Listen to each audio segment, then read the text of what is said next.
Hello everybody and welcome back. You've read the title, you've seen the thumbnail, and now you see the wreckage. If you're wondering how I got this big, beautiful 80mm E-Flite F-18 Blue Angel to become a pile of scrap, well, stick around because I'm going to show you not one, not two, but 3 different crashes in this video. Alright, let's get into the first maiden flight attempt. Hello everybody and welcome back to Aerospace Matt. Today we have another discontinued airplane. This is the E-Flite F-18 Blue Angel 80mm EDF RC jet. This is my biggest RC airplane that I have currently in terms of the jets anyways. My first 80mm EDF, and it's going to be flying on a 5000 milliamp 6 cell in the nose for the battery. Canopy comes off and you actually have the battery right here. It's going to be a little bit nose heavy, but I'd much rather have it a little bit nose heavy instead of tail heavy. So without further ado, let's go fly it.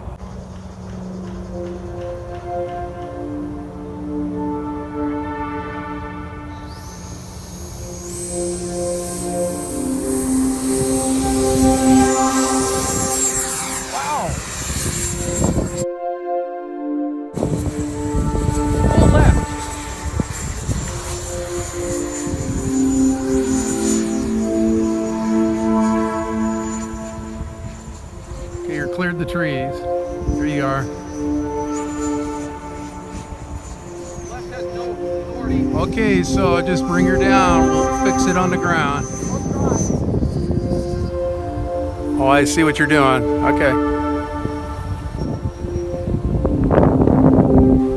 Nose into the wind if you can. Bring it up.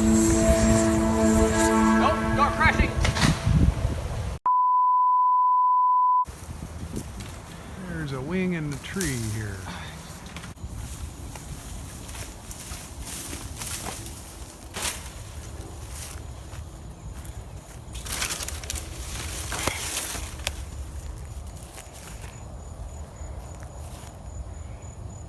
Oh, so it ripped the connections off the fuselage. There's the light, plastic cover's gone.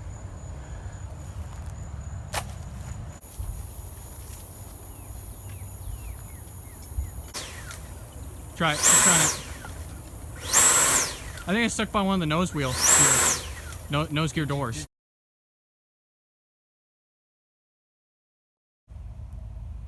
Alright, so it's the morning after. Had to get the drop tank, forward fuselage, fire the missile, some other miscellaneous parts out the tree. Yeah. Some of the stuff's on the ground. But there is still one of my elevators stuck up there, so I gotta try and get that with the grappling hook. So even with full left aileron input, the aircraft still wanted to roll to the right, and nothing I could do could get it turned around, and it ultimately ended up crashing into the tree. Fortunately, I did get 98% of my airplane back. There's just a couple of foam bits that were part of the missiles that I can't find. Also, one of my leading edge extension plastic guards was stuck out there and I can't find that. So not a huge deal. I got most of the aircraft back and it actually wasn't too badly damaged. The biggest damage, which actually made the aircraft almost unflyable, was the fact that the carbon fiber spar was ripped clean in half and the fuselage wing mounts on the left hand side of the wing actually sheared completely off. So the left fuselage mounts were no longer attached to the aircraft, which they're actually plastic. They're a fully molded plastic part. So ripping that off actually severely limited the structural integrity of the fuselage wing mounts.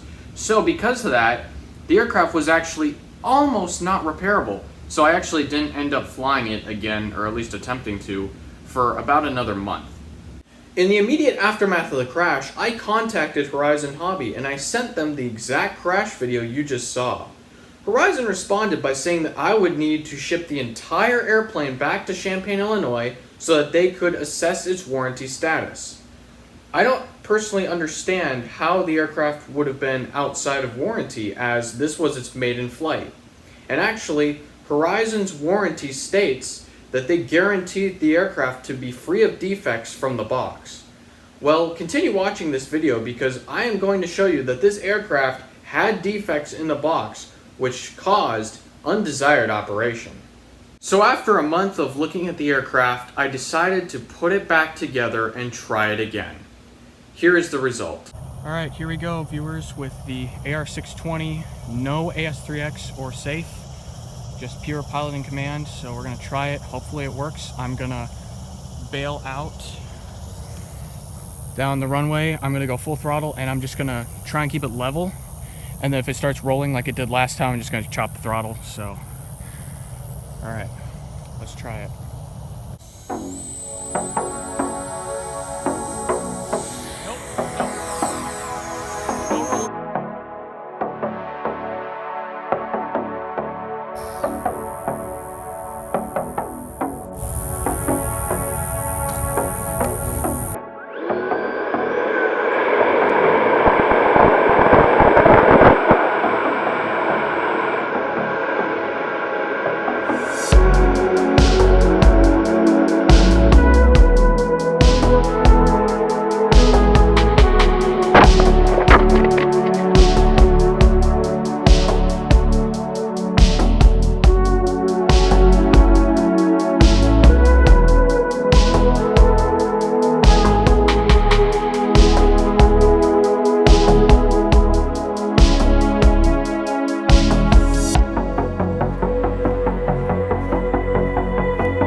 Okay, so crash number 2 was my fault. However, the reason I had to set it down so abruptly was because the aircraft still had that right roll tendency. It still wanted to roll to the right. However, it was correctable because I had updated the receiver. The only thing that I hadn't put back in the airplane was the AR636 that came with the bind and fly basic version. I had instead opted to put in the AR620 Sport receiver, which doesn't have any AS3X or Safe Select. In doing so, I gave the aircraft the ability to have more throws, as AS3X receivers tend to limit the throw amount to 100%, whereas I was able to give it 125%. The roll was still present, however, I was able to correct, but I decided to land it and try it again. All I would need to do is trim it full left, and I would be able to fly it. At least, that's what I thought. It turns out after wrecking it, I needed to glue all the gear doors and everything back on. And actually, the gear doors had been sheared completely off, so I was unable to use those. But I was able to put in all the landing gear, and I tried again the next day.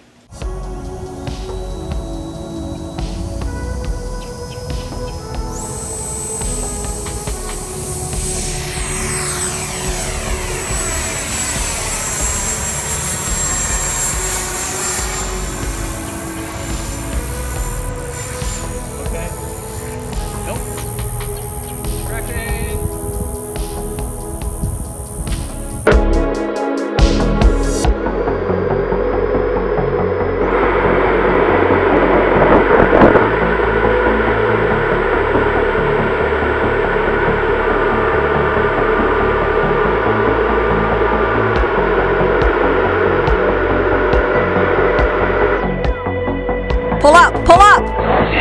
Eject, eject, eject!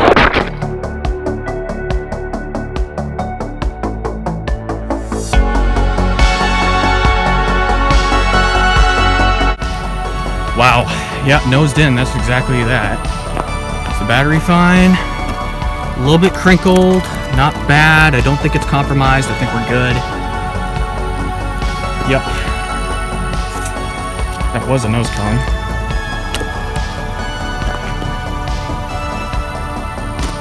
Oh, there's the run cam, there we go. Oh, wow. The battery's still connected. Elevators are not working, not responding. Well, climb out was great.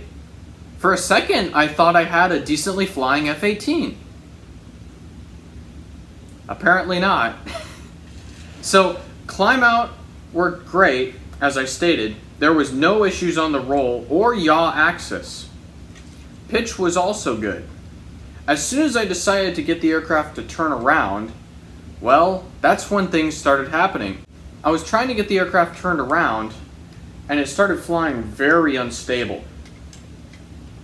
So I tried to turn it around the opposite way, and that's when it started becoming extremely unstable, and at that point I had to chop the throttle, and the aircraft nosed in.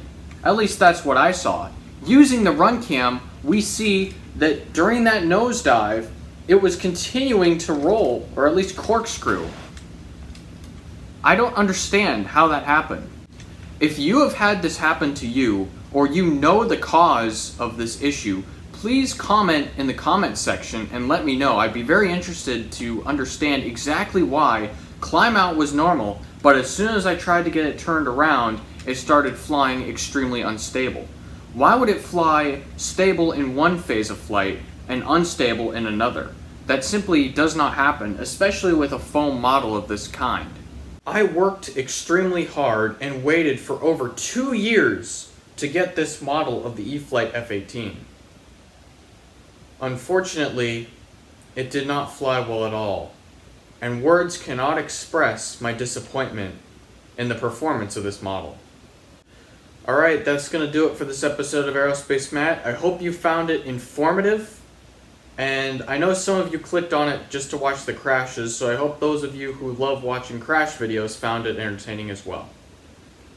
Alright guys, I'll see you in the next video. Stay tuned.